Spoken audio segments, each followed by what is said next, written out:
마태복음 26장 27절 28절입니다. 신약성경 46면입니다.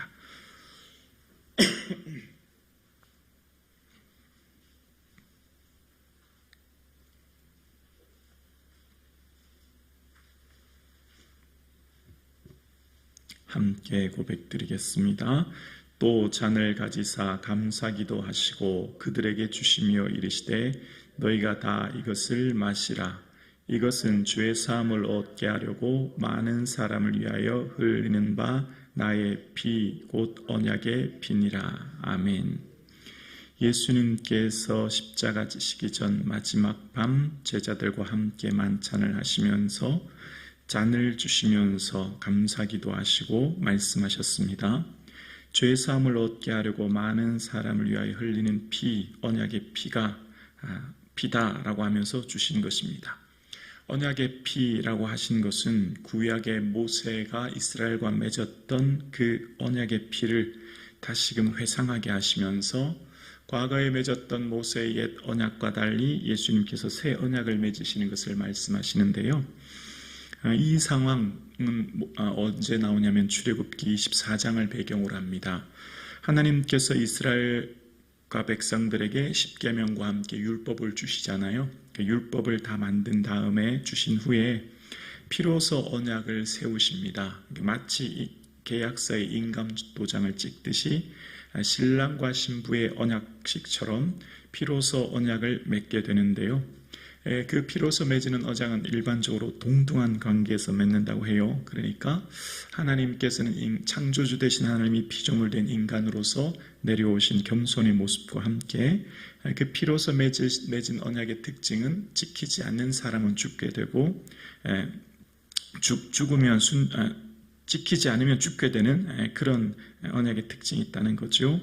그래서 하나님께서 이제 이스라엘 백성들에게 언약을 주면서 언약을 할 때 이스라엘 백성들에게 그 언약식을 하는 모습이 나오는데 이 출애굽기 24장에 보면 소를 번제와 화목제로 드리고 그 피를 양푼에 담아서 반은 그 아래 세운 12기둥 제단에 뿌립니다. 그리고 난 다음에 그 피의 반은 백성들이 우리 언약서를 양독할 때 백성들이 우리가 다 준행합니다. 이렇게 했더니 나머지 피를 어떻게 하냐면 출애굽기 24장 8절에 이렇게 나옵니다. 모세가 그 피를 가지고 백성에게 뿌리며 이르되 이는 여호와께서 이 모든 말씀에 대하여 우리와 세운 언약의 피이니라 라고 말씀합니다. 이 피로 말미암아 맺어진 하나님과 이스라엘의 관계였고 이스라엘은 어떻게 했냐면 하나님의 말씀을 우리가 다 준행하겠습니다. 이제 그렇게 이야기한 거죠. 그렇게 언약의 피로 맺어진 관계가 된 거예요. 자, 그런데 문제가 생기죠. 어떻게 되죠?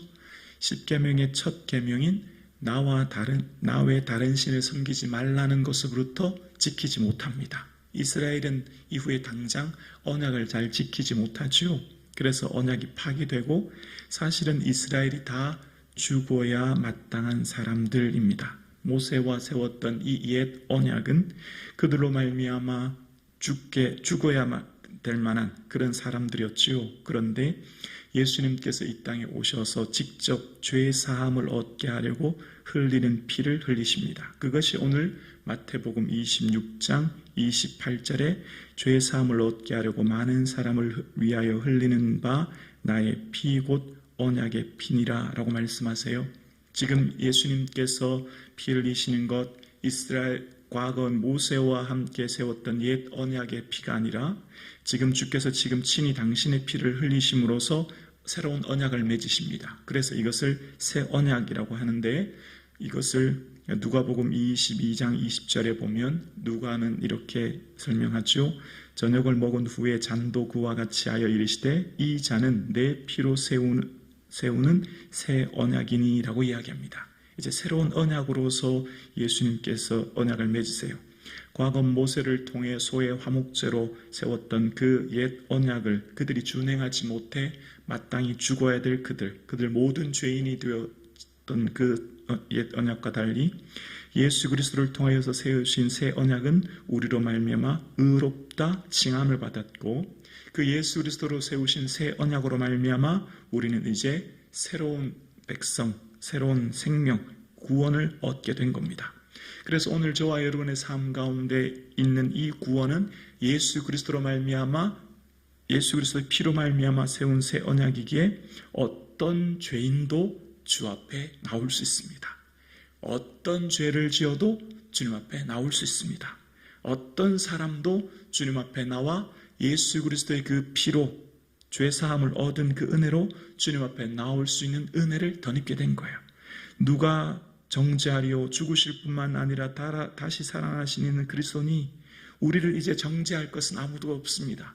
어떠한 사단의 참소로 여러분을 정죄한다 할지라도 우리에게는 예수 그리스도의 그 십자가 보혈의 피로 우리는 대속함을 얻었고 그 피의 권세로 말미암아 영생을 얻게 된 것입니다. 그래서 우리가 얻은 이 은혜는 옛 언약인 죄와 사망의 법에서 해방되어 생명과 성령의 법 안에서 우리는 자유를 얻게 된 거예요.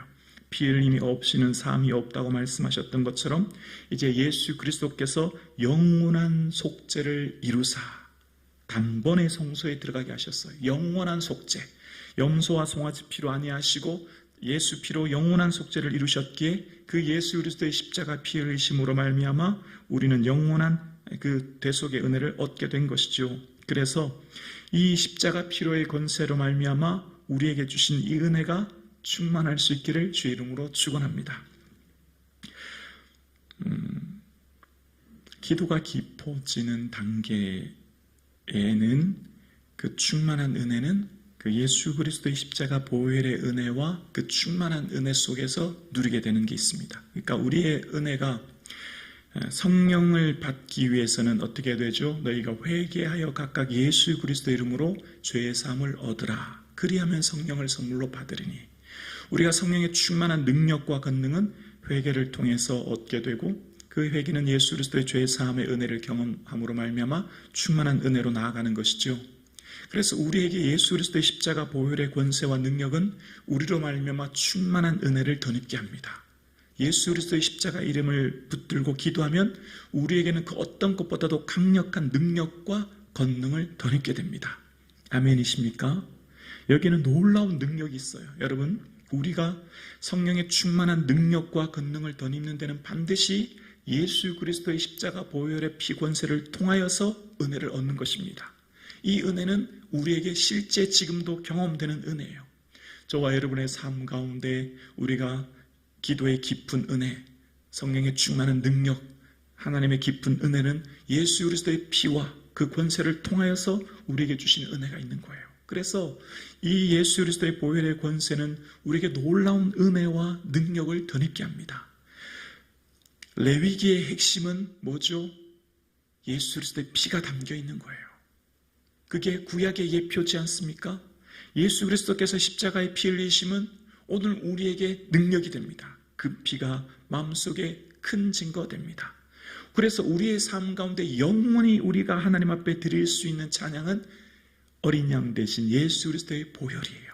이것은 이 땅뿐만 아니라 저 영원한 하나님 나라 아버지 집에서도 영원히 부를 찬송, 영원토록 내 할 말 예수의 피밖에 없네. 이것이 우리가 영원히 주님을 찬양할 노래이며 찬양인 거예요. 이것은 우리가 영원토록 주를 기뻐하고 고백할 찬양입니다. 그래서 우리의 삶 가운데 이 예수 그리스도의 보혈의 공로가 우리가 얼마나 힘있고 능력 있는 것을 제자들은 깨닫지요. 예수님께서 마지막 날 밤 제자들을 통해서 얘들아, 이것은 너희를 위하여 흘리는 죄사함을 얻게 하기 위해 흘리는 피나 언약의 피다. 이것을 베드로는 기억했지요. 그리고 베드로가 초대교회 편지할 때도 베드로의 고백 속에서 예수 그리스도의 핏부림을 얻기 위하여 택하심 받은 자들에게 편지한다고 얘기하지 않습니까? 이것이야말로 베드로에게 가장 핵심이요, 가장 소중하고 가장 중요했기에 그걸 제일 먼저 이야기하고 편지하는 거예요. 그래서 우리가 대속함을 받은 것, 음이나 근 그런 것으로 구속함을 받은 게 아니다. 우리가 구속함을 받은 것은 그리스도의 보배로운 피다. 그래서 보혈이라고 얘기하는 거죠. 베드로에 있어서 은과 금이 소중한 보배가 아니라 예수 그리스도의 피가 보배로웠기에 보배로운 피라고 얘기하는 거예요. 우리의 신앙생활이 깊어지면 어떻게 될까요? 우리의 믿음이 깊어지면 어떻게 될까요? 예수 그리스도의 피가 얼마나 소중한 것을 깨닫게 되고, 우리가 하나님의 은혜의 구원함을 받은 은혜는 어디서 경험될까요? 예수 그리스도의 피로 말미암아 경험되는 거예요.